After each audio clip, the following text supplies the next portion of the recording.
किसी भी देश के लिए राष्ट्रीय आय एक बहुत ही महत्वपूर्ण अंग होता है। राष्ट्रीय आय के माध्यम से ही हम ये देखते हैं कि वह देश विकसित है, विकासशील है अथवा अविकसित है। अब प्रश्न उठता है कि राष्ट्रीय आय होती क्या है। तो बच्चों, किसी भी देश की सीमा के अंतर्गत जिन भी वस्तुओं और सेवाओं का उत्पादन एक वर्ष में किया जाता है, उन सभी वस्तुओं और सेवाओं के मौद्रिक मूल्य को हम राष्ट्रीय आय कहते हैं। या दूसरे शब्दों में, एक वर्ष की अवधि में किसी भी देश की सीमा के अंदर, जैसे कि भारत की सीमा के अंतर्गत जितनी भी वस्तुओं और सेवाओं का उत्पादन देश के नागरिकों या विदेशियों द्वारा होता है, उसे हम राष्ट्रीय आय कहते हैं। लेकिन राष्ट्रीय आय की गणना करते वक्त हम इस बात का ध्यान रखते हैं कि हम एक देश की सीमा में देश के नागरिकों के द्वारा जो उत्पादन हुआ है उसे हम ही लें, यानी विदेशियों के द्वारा जो उत्पादन यहाँ हो रहा है, जैसे कि बहुत सारी बहुराष्ट्रीय कंपनियाँ हैं, तो विदेशों की भी बहुत सारी कंपनी हमारे यहाँ हैं। इसी तरह से भारत की बहुत सारी कंपनी बाहर हैं। तो हम क्या करते हैं, इन दोनों यानी हमारी भारत की जो कंपनीज बाहर हैं उन्होंने क्या उत्पादन किया और जो विदेशी कंपनियां जो भारत में हैं उन्होंने जो उत्पादन किया भारत की सीमा के अंतर्गत, उन दोनों के अंतर को या उन दोनों के डिफरेंस को हम अपनी नेशनल इनकम में शामिल करते हैं। ये कॉन्सेप्ट क्या है, इसे हम जब हम राष्ट्रीय आय की गणना की चर्चा करेंगे तब हम देखेंगे। अभी फ़िलहाल हम फोकस करते हैं कि राष्ट्रीय आय होती क्या है। तो राष्ट्रीय आय को समझने के लिए विभिन्न अर्थशास्त्रियों ने अपने अपने शब्दों में राष्ट्रीय आय की अवधारणा को बताया है। जैसे प्रोफेसर एल्फ्रेड मार्शल ने कहा है, किसी देश की श्रम एवं पूंजी का उसके प्राकृतिक साधनों पर प्रयोग करने से प्रतिवर्ष भौतिक तथा अभौतिक वस्तुओं पर विभिन्न प्रकार की सेवाओं का जो शुद्ध समूह उत्पन्न होता है उसे राष्ट्रीय आय कहते हैं। दूसरी तरफ प्रोफेसर पीगू ने कहा कि राष्ट्रीय लाभांश या राष्ट्रीय आय किसी समाज की वस्तुनिष्ठ अथवा भौतिक आय का वह भाग है जिसमें विदेशों से प्राप्त आय भी सम्मिलित की जाती है और जिसे मुद्रा के रूप में मापा जाता है। एक अन्य अर्थशास्त्री प्रोफेसर फिशर के अनुसार वास्तविक राष्ट्रीय आय वार्षिक शुद्ध उत्पादन का वह भाग है जिसका उस वर्ष के अंतर्गत प्रत्यक्ष रूप से उपभोग किया जाता है। राष्ट्रीय आय की विभिन्न परिभाषाओं को जानने के बाद एक नया कॉन्सेप्ट प्रोफेसर कीन्स ने दिया। कीन्स ने आय को दो भागों में बांटा। उनके अनुसार आय बराबर है C प्लस I। यहाँ आय को उन्होंने Y से डिनोट किया। ये C का तात्पर्य है कंजम्पशन एक्सपेंडिचर, अर्थात उपभोग व्यय, और I का तात्पर्य है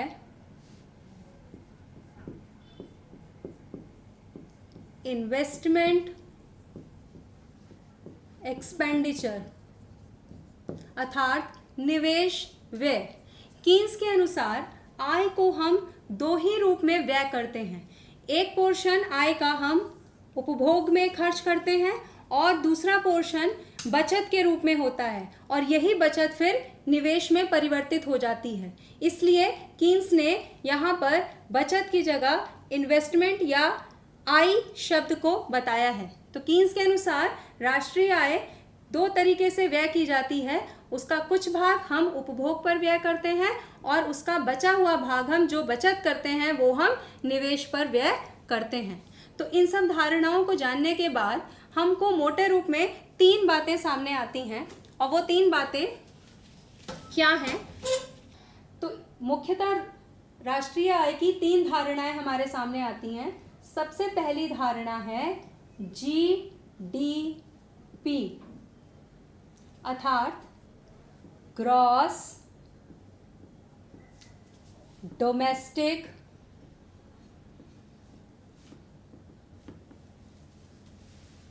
प्रोडक्ट।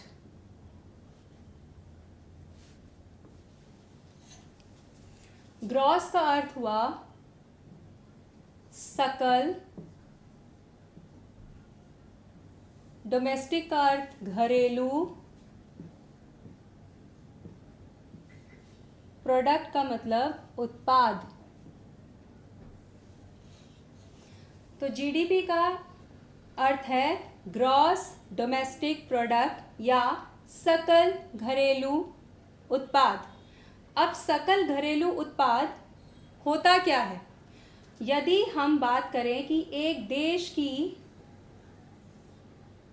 फॉर एग्जाम्पल इंडिया की अगर हम बात करें, तो एक देश की सीमा के अंदर जिन भी वस्तुओं और सेवाओं का उत्पादन होता है उसे हम डोमेस्टिक प्रोडक्ट कहते हैं। यह उत्पादन देश की सीमा के अंतर्गत देश के नागरिकों के द्वारा भी किया जाता है और विदेशियों के द्वारा भी किया जाता है। वर्तमान में हम सब जानते हैं कि ग्लोबलाइजेशन का टाइम है। ग्लोबलाइजेशन अर्थात वैश्वीकरण। वैश्वीकरण का अर्थ है कि अपने देश की अर्थव्यवस्था को विभिन्न देशों की अर्थव्यवस्थाओं से जोड़ना, इसे हम कहते हैं वैश्वीकरण।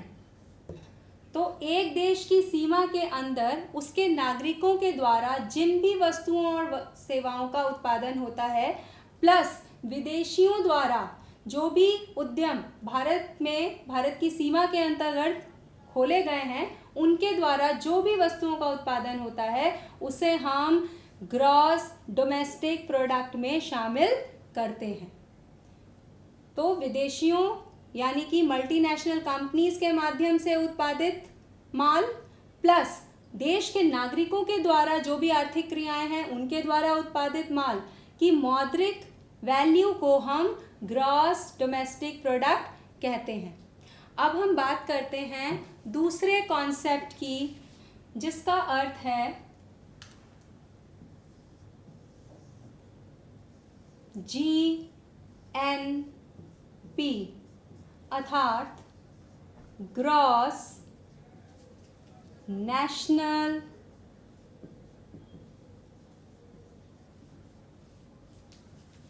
प्रोडक्ट अर्थात सकल राष्ट्रीय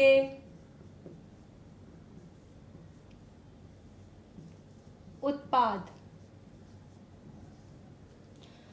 अब हम ये देखते हैं बच्चों कि जीडीपी और जीएनपी में डी और एन का डिफरेंस है।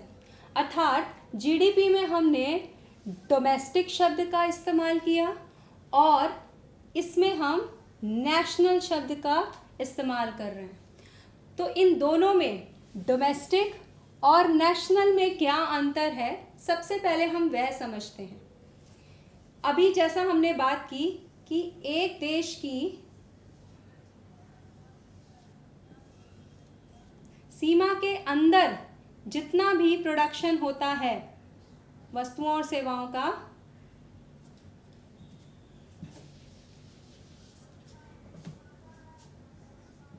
जितना भी उत्पादन एक देश की सीमा के अंतर्गत होता है, प्लस विदेशियों के द्वारा जो उत्पादन मेरे देश में या हमारे देश में किया जाता है उसे हम जीडीपी कहते हैं।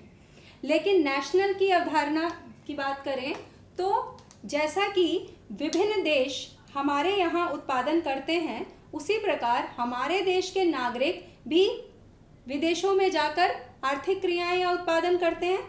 यानी कि हमारे देश के लोग भी विदेशों में उत्पादन क्रियाएं करते हैं।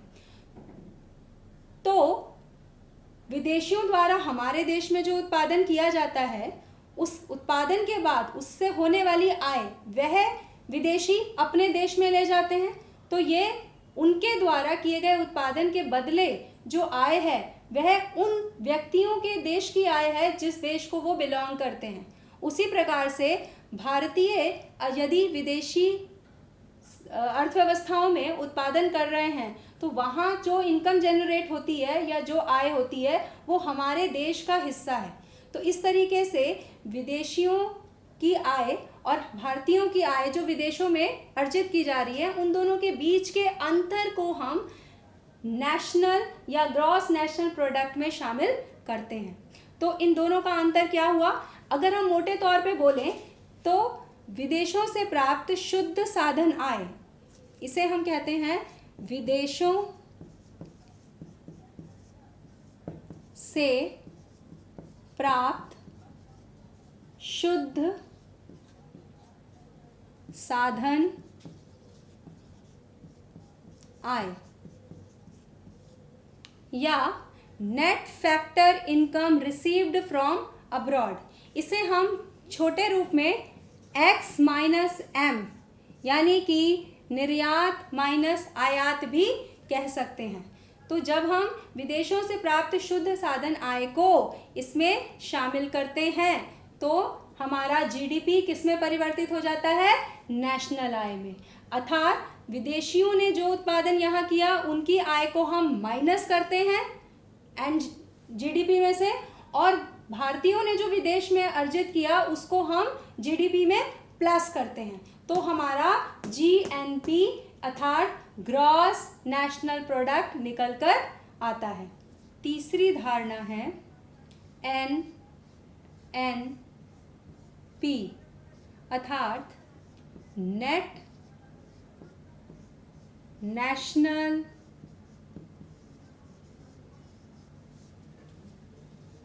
प्रोडक्ट, जिसे हम शुद्ध राष्ट्रीय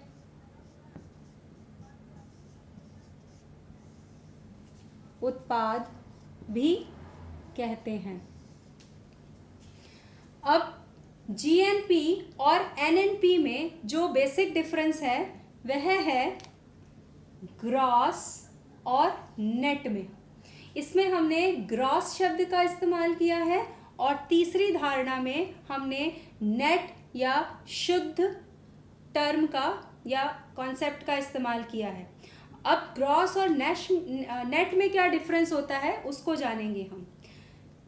नेट का तात्पर्य हुआ यदि हम जीएनपी में से यानी कि एक देश की सीमा के अंदर जिन भी वस्तुओं का उत्पादन हुआ और यदि हमने उसमें विदेशों से प्राप्त शुद्ध साधन आय जोड़ ली तो हमारा जीएनपी निकल कर आ गया बच्चों। और इस जीएनपी में यदि हम माइनस कर दें डेप्रिसिएशन को,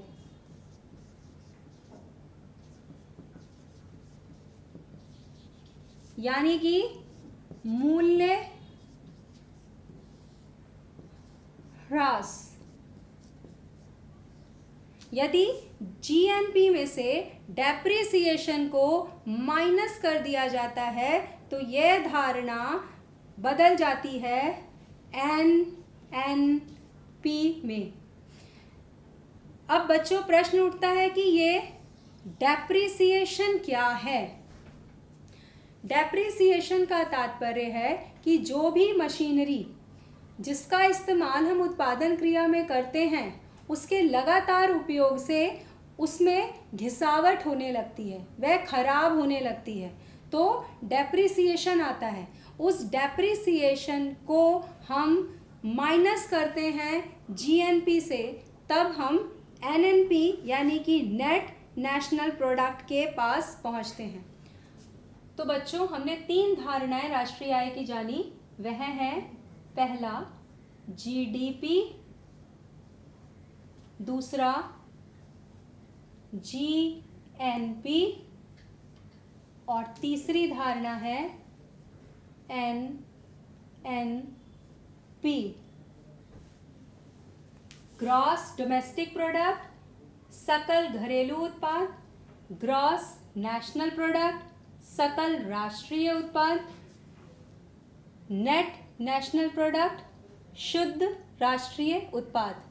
अब यह सब, यह दोनों, जैसे जीडीपी है तो जीडीपी को हम दो आधार पे देखते हैं। पहला होता है जीडीपी एमपी और दूसरा है जीडीपी एफसी। जीडीपी जब हम मार्केट प्राइस पे कैलकुलेट करते हैं और दूसरा जीडीपी को हम फैक्टर कॉस्ट पर या साधन लागत पर कैलकुलेट करते हैं। इसी तरीके से जीएनपी भी दो तरीके से मापा जाता है, जीएनपी एमपी और जीएनपी एफसी, यानी कि बाजार कीमतों या मार्केट प्राइस पर ग्रॉस नेशनल प्रोडक्ट, दूसरा साधन लागत पर ग्रॉस नेशनल प्रोडक्ट। इसी तरीके से एनएनपी भी दो रूपों में है, एनएनपी एमपी और एनएनपी एफसी।